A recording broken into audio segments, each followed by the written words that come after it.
Bapak Akbar Putra Syafi'i NIM 1811004. Nah, jadi kali ini saya akan membahas materi-materi yang berkaitan dengan sosiologi hukum. Nah, materi yang pertama itu hukum responsif. Hukum responsif merupakan hukum yang bisa memenuhi kebutuhan-kebutuhan sosial. Dalam pandangan hukum ini, hukum yang baik adalah hukum yang memberikan sesuatu yang lebih dari sekedar hukum formal atau prosedur hukum. Mahfud MD juga memberikan indikator untuk menilai apakah suatu produk hukum responsif atau konservatif, yaitu dilihat dari proses pembuatan hukum, sifat fungsi hukum, dan kemungkinan penafsiran atas sebuah produk hukum. Oleh sebab itu, produk hukum yang berkarakter responsif biasanya memuat hal-hal yang secara rinci, sehingga sulit bagi pemerintah untuk membuat penafsiran sendiri secara sepihak. Pada strategi pembangunan hukum responsif, peranan terbesar terletak pada lembaga peradilan yang disertai partisipasi luas kelompok sosial atau individu-individu di dalam masyarakat. Strategi pembangunan hukum responsif akan menghasilkan hukum yang bersifat responsif terhadap tuntutan-tuntutan berbagai kelompok sosial dan individu dalam masyarakat. Kemudian materi yang selanjutnya, stratifikasi sosial. Stratifikasi sosial merupakan pembedaan penduduk atau masyarakat pada berbagai kelas secara bertingkat.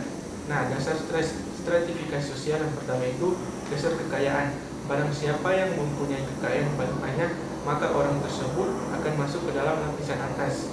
Contohnya kekayaan pada bentuk rumah, kendaraan yang dimiliki, dan lain-lain. Kemudian dasar kekuasaan dan kewenangan. Barang siapa yang mempunyai kekuasaan atau yang memiliki wewenang terbesar akan masuk ke dalam lapisan atas. Kemudian dasar kehormatan. Biasanya mereka merupakan golongan tua atau mereka yang pernah berjasa pada masa lampau atau dalam kesehariannya. Kemudian dasar ukuran ilmu pengetahuan. Ilmu pengetahuan harusnya menjadi dasar ukuran yang sebenarnya. Namun ternyata yang menjadi ukuran adalah gelar dari kesarjanaannya, bukan karena ilmu pengetahuan itu sendiri. Kemudian bentuk-bentuk stratifikasi sosial. Yang pertama itu sistem kasta. Merupakan sebuah sistem di mana orang yang telah dilahirkan ke dalam status sosial mereka serta akan terus menatap berada di dalamnya seumur hidup mereka. Sistem kasta ini lebih menunjang kepercayaan akan suratan nasib, takdir, serta kehendak ilahi daripada kebebasan dari seorang individu. Kemudian sistem kelas. Sistem kelas ini terdiri atas sekumpulan orang yang mempunyai status yang sama dengan faktor penentu seperti kekayaan, pendapatan, pendidikan, serta pekerjaan. Kemudian sistem meritokrasi merupakan sebuah sistem yang dilatar belakangi dengan keyakinan bahwa stratifikasi sosial ditentukan dengan adanya usaha atau jasa pribadi. Tingkatan usaha yang tinggi akan mengarahkan seorang individu dalam posisi sosial yang tinggi. Begitu juga sebaliknya. Kemudian proses stratifikasi sosial. Yang pertama itu terjadi otomatis. Seseorang yang berada dalam lapisan tertentu bukan atas kesengajaan yang telah dibuat oleh masyarakat atau dirinya sendiri, namun akan terjadi secara otomatis. Sebagai contoh adalah keturunan. Kemudian terjadi dengan sengaja. Stratifikasi sosial bisa saja terjadi dengan sengaja.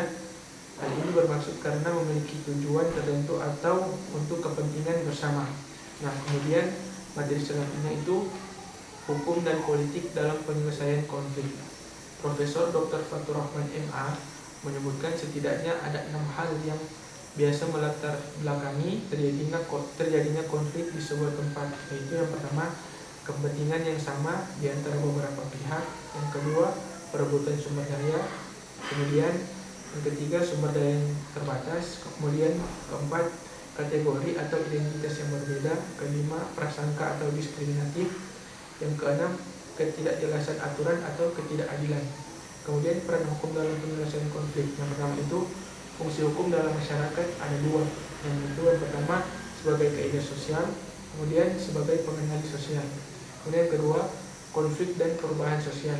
Timbulnya konflik adalah berangkat dari kondisi kemajemukan struktur masyarakat, dan konflik merupakan fenomena yang sering terjadi sepanjang proses kehidupan manusia. Kemudian penegak hukum. Berbicara penegak hukum berarti berbicara juga antara lain lawyer yang menempati pada posisi strategis dalam penegakan supremasi hukum. Konsep hukum atas penegakan supremasi hukum yang diolah negara ternyata belumlah menjadi sesuatu yang sempurna dalam implikasinya, walaupun diakui bahwa secara garis besarnya sudah memenuhi kerangka ideal. Kemudian tahap-tahap penyelesaian konflik. Yang pertama itu konsiliasi, itu suatu cara untuk mempertemukan pihak-pihak yang berselisih guna mencapai persetujuan bersama untuk berdamai. Kemudian mediasi, itu suatu cara menyelesaikan pertikaian dengan menggunakan seorang pengantara. Kemudian koersi, suatu cara menyelesaikan pertikaian dengan menggunakan paksaan fisik ataupun psikologis. Kemudian detente, cara ini hanya merupakan persiapan untuk mengendalikan persiapan untuk mengadakan pendekatan dalam rangka tentang langkah-langkah mencapai perdamaian. Kemudian materi selanjutnya itu penyuluhan dan bantuan hukum.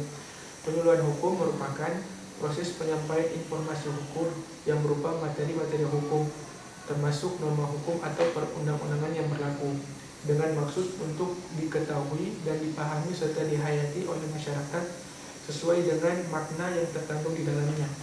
Di dalam penyuluhan hukum terlihat unsur-unsur dalam prosesnya. Yang pertama itu penyuluh hukum, kedua materi, ketiga sasaran, keempat metode. Kemudian bantuan hukum adalah jasa hukum yang diberikan untuk memberi bantuan hukum secara cuma-cuma kepada penerima bantuan hukum. Di dalam bantuan hukum terdapat unsur-unsur yang terkandung, yaitu yang pertama, penerima bantuan hukum adalah fakir miskin atau orang-orang yang tidak mampu secara ekonomi.